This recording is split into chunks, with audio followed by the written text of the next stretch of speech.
Hey guys, welcome back to the WODdoc Project 365, episode 730. That's right, today is my 2-year birthday party, right? But business as usual, just keeping up on what we're doing, videos every day. But there is some important housekeeping notes that you guys should know. So, first and foremost, this will be the last full-length video that you can see on YouTube. All my videos will still be complimentary. You can still see them for free. You just have to go on to www.WODdoc.com. If that's too hard for you, slash off the, alright? You could just put in WODdoc.com. That would also work. But we're filtering everybody to the site. We want everybody to make sure that they're visiting the WODdoc.com.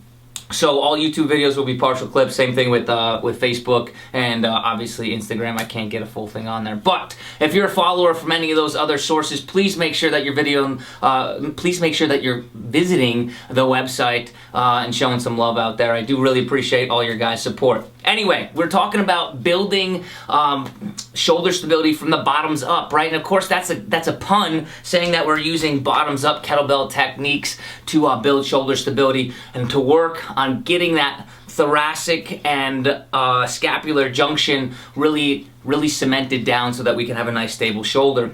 We talked about static positions in a flexed shoulder position and an abducted shoulder position, both of those at 90 degrees. Today what we're doing is we're going to add a little bit of motion rather than those static positions. Realize, although I show these back-to-back days, these would be done and integrated over a course of weeks, right? So we would start the static positions for 4 to 6 weeks, and then we would move on and start moving into those more dynamic positions, right, where we're starting to move, okay? So in any case, though, what we're talking about is we're talking about a position in which we're basically going to go from a 90-degree flexed shoulder position to a 90-degree abducted shoulder position. And the way that we're going to do that is move our body. We alluded to it yesterday when we started everything out. And what we did is we got down into this kind of a bridge-type position, right? And then what we did is we had our arm pressed out. And what we wanted to make sure is this hip and this shoulder always stuck together, right? So there was no discontinuity between these two. And what happened was, as I pressed away my shoulder and hip, they were like there was a rod connected between them. And I came back and I rocked back. This looks very similar to portions of a get-up, and they are, right? Except now we're going to start to use a weight. You're going to have to use a light to moderate weight because it's going to be really hard to stabilize this position, okay? So I start in my bottoms up press position, all right, elbow right underneath the wrist.